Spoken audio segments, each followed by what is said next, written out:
देखो आज हम लोग एक और डेरिवेशन करेंगे क्लास 12th के फिजिक्स के लिए। Torque acting on electric dipole in uniform electric field. मतलब ये है कि अगर किसी इलेक्ट्रिक डाइपोल को अगर हम यूनिफॉर्म इलेक्ट्रिक फील्ड के रीजन में रख दें किसी सर्टेन एंगल पर, मान लो वो एंगल थीटा है, तो हमें ये पढ़ना है, एक फार्मूला डिराइव करना है कि इस डाइपोल पे लगने वाले टॉर्क का फार्मूला क्या होगा और वो फार्मूला कैसे आएगा।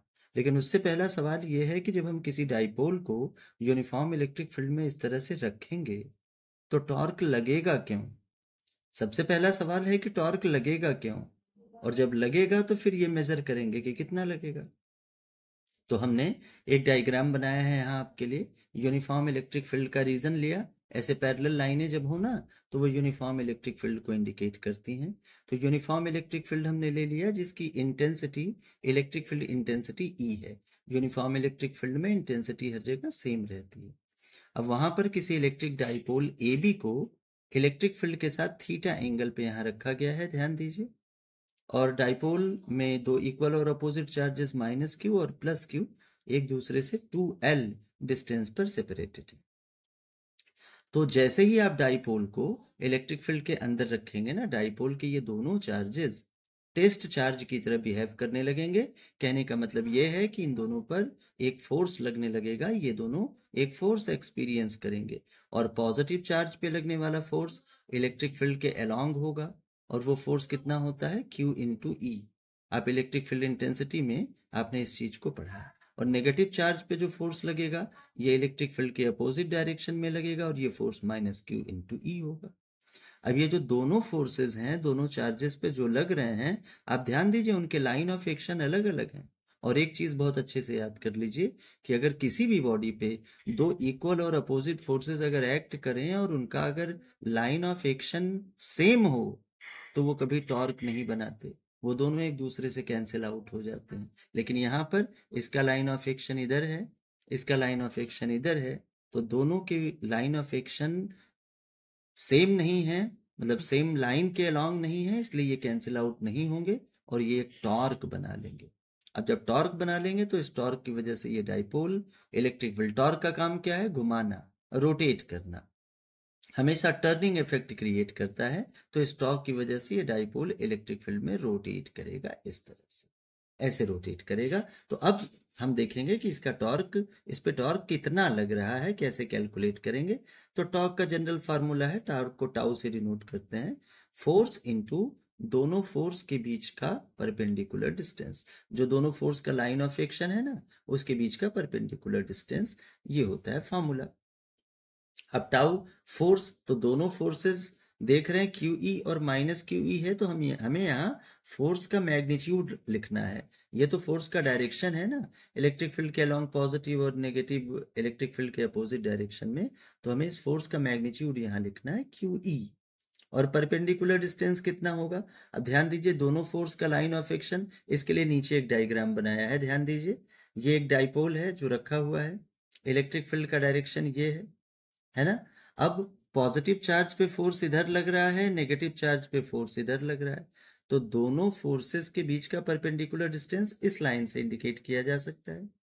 तो हमने किया क्या कि इस डाइपोल पर हमने दो लाइन ड्रॉ किया, एक इधर और एक इधर। अब ये राइट एंगल ट्रायंगल बन गया और ये एंगल थीटा तो पहले से था। तो हमें जो परपेंडिकुलर डिस्टेंस दोनों फोर्स के लाइन ऑफ एक्शन के बीच में निकालना है वो है 2l साइन थीटा। अब ये निकालने के लिए डाइपोल के दोनों चार्जेस के बीच का सेपरेशन 2l है, ये दो कंपोनेंट में फर्निश हो जाएगा, बेस के अलोंग 2l cos थीटा और परपेंडिकुलर के अलोंग 2l साइन थीटा। तो ये जो 2l साइन थीटा है ना बेटा, ये परपेंडिकुलर डिस्टेंस का काम करेगा। अब इस फार्मूले में परपेंडिकुलर डिस्टेंस की जगह 12 साइन थीटा लिख देंगे। हम लोग जानते हैं कि dipole moment P is equal to q into 2l होता है, सेपरेशन का प्रोडक्ट। तो इसकी वैल्यू हम यहाँ रख देंगे तो PE साइन थीटा आ जाएगा। अगर इसी फार्मूले को वेक्टर फॉर्म में लिखें तो P क्रॉस E आ जाएगा। अब यहाँ कुछ कंडीशंस हैं, जरा ध्यान दें। अगर एंगल थीटा हो, एंगल थीटा का मतलब डाइपोल इलेक्ट्रिक फील्ड में इस तरह से रखा हो कि डाइपोल मोमेंट का डायरेक्शन इलेक्ट्रिक फील्ड के अलोंग हो। ये देखो नीचे डायग्राम है, इलेक्ट्रिक फील्ड ये है और डाइपोल इस तरह से रखा है, माइनस चार्ज इधर प्लस चार्ज इधर। डाइपोल मोमेंट का डायरेक्शन होता है ना पॉजिटिव से नेगेटिव चार्ज की तरफ, तो अगर ऐसे रखा तो थीटा 0 है। तो उस कंडीशन में नेट फोर्स, देखो बेटा, इस यूनिफॉर्म इलेक्ट्रिक फील्ड में डाइपोल चाहे जैसे रखा हो, उसके ऊपर लगने वाला फोर्स, नेट फोर्स हमेशा 0 होगा, क्योंकि दोनों फोर्सेस मैग्नीट्यूड में सेम है और डायरेक्शन में अपोजिट है। तो नेट फोर्स 0 होगा, लेकिन जैसे ही थीटा 0 होगा, इस फार्मूले में थीटा 0 रखेंगे तो नेट टॉर्क भी 0 हो जाएगा। माने कि इस कंडीशन में डाइपोल रोटेट नहीं करेगा। लेकिन जैसे ही डाइपोल को, ये कंडीशन है, यहाँ रोटेट नहीं करेगा, लेकिन डाइपोल को जैसे ही इसकी इक्विलिब्रियम पोजीशन से ऊपर या नीचे जरा सा रोटेट करके छोड़ दिया जाएगा, तो ये डाइपोल फिर से इस तरह से रोटेट करने लगेगा। लेकिन थोड़ी देर के बाद, क्योंकि जैसे ही आप डिस्प्लेस करेंगे ये टॉर्क फील करेगा और इस टॉर्क की वजह से ये रोटेट करेगा, लेकिन थोड़ी देर के बाद इक्विलिब्रियम की पोजीशन में आ जाएगा। इस कंडीशन को कहते हैं स्टेबल इक्विलिब्रियम। दूसरा, अगर थीटा 180 हो, यानी कि डाइपोल को इस तरह से रखें कि डाइपोल मोमेंट का डायरेक्शन इलेक्ट्रिक फील्ड के अपोजिट हो, यानी कि अगर इलेक्ट्रिक फील्ड का डायरेक्शन ये है ऐसे, तो पॉजिटिव चार्ज इधर हो और नेगेटिव चार्ज इधर हो, तब उस कंडीशन में कहते हैं कि थीटा 180 है, डाइपोल मोमेंट का डायरेक्शन इलेक्ट्रिक फील्ड के साथ 180 है। तो इस कंडीशन में भी नेट फोर्स 0 होगा। नेट पोजीशन का मतलब, नेट फोर्स का मतलब थीटा से लेना देना नहीं है। थीटा चाहे जो हो, यूनिफॉर्म इलेक्ट्रिक फील्ड में नेट फोर्स हमेशा 0 होगा। लेकिन इस कंडीशन में जब थीटा 180 इस फार्मूले में आप रखेंगे, तो साइन 180 की वैल्यू भी 0 होती है, तो नेट टॉर्क भी 0 हो जाएगा।